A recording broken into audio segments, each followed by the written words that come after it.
1 महीने के अंदर इतना भारी भरकम काम, और वो भी कागजों के पन्ने पलटना है। आपके पास कोई ऑनलाइन रिकॉर्ड नहीं है कि एक बटन दबाएं और कोई नाम आ जाए।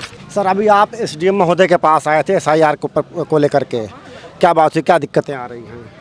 एसआईआर फॉर्म को लेकर, उसकी फीडिंग, उसके वितरण को लेकर सभी जानते हैं कि बहुत सारी समस्याएं हैं, बहुत सारी अनियमितताएं हैं। उन्हीं सब मामलों को लेकर हम एसडीएम महोदय इटवा के पास आए हुए थे और एक शिकायत लेके आए हुए थे। वो शिकायत हमने उनको पहुंचा दी है और उनसे आग्रह भी किया है कि मतदाता जिस तरह से परेशान है, जिस तरह से उसका हैरेसमेंट हो रहा है, इसको तत्काल प्रभाव से इस पर रोक लगाई जाए, उनकी पूरी तरीके से मदद की जाए। अभी एक खबर ये चल रही है मीडिया में, स्पेशली सोशल मीडिया पर, कि इटवा में एसआईआर की पूरी प्रक्रिया ठप हो गई है। शायद लेखपाल बंधुओं ने इस काम के लिए बहिष्कार करना शुरू कर दिया है। कोई खबर ऐसी है आपके नज़दीक? हमारे पास अभी इसकी सूचना नहीं है, लेकिन मैं जहाँ जहाँ एसआईआर हो रहा है वहाँ की सूचनाएं हमें प्राप्त हैं, और जो भी इसमें कर्मचारी, जो भी अधिकारी लगाए गए हैं, वो पूरी तरीके से बिल्कुल मतलब आहत हैं और परेशान हैं।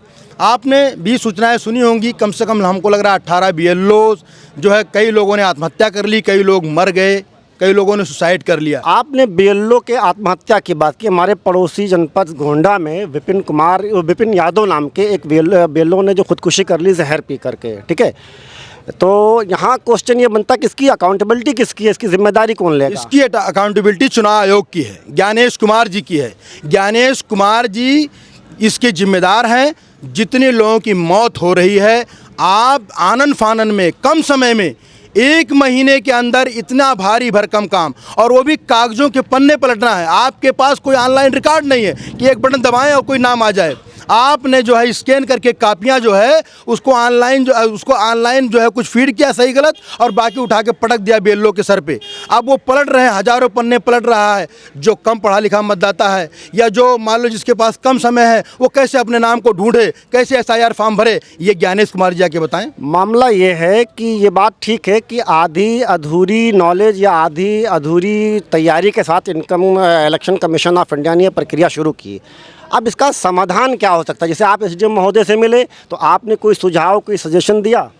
हमने उनसे सुझाव दिया। हमने कहा सबसे पहले आप 2003 की जो मैपिंग आपकी हुई है गलत तरीके से, आप उसको सही कराइए।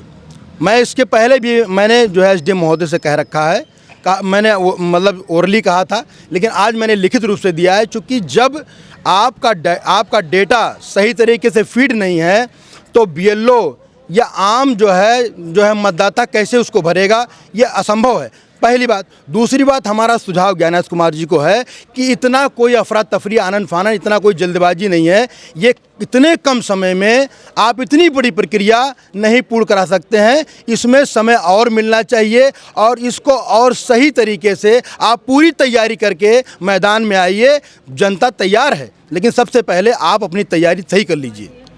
ये थे डॉक्टर नादिर सलाम साहब। इनका कहना ये है कि इलेक्शन कमीशन ऑफ इंडिया की ये प्रक्रिया पूर्ण रूप से हम इसको समर्थन करते हैं, बट इसका जो तरीक़ेकार है, वो जो जल्दबाजी है और जो मिस मैपिंग और मिस मैचिंग और इस तरह की टेक्निकल जो खामियां हैं, उसे दूर किया जाना चाहिए, और उसके बाद ये जनता आपको पूर्ण रूप से सहयोग करेगी। इन केस अगर बगैर तैयारी के इस तरह के प्रक्रिया को पूरा किया जाता है, तो इनकी आशंका और आम जनमानस की आशंका ये है कि ये पारदर्शी प्रक्रिया नहीं होगी। शुक्रिया।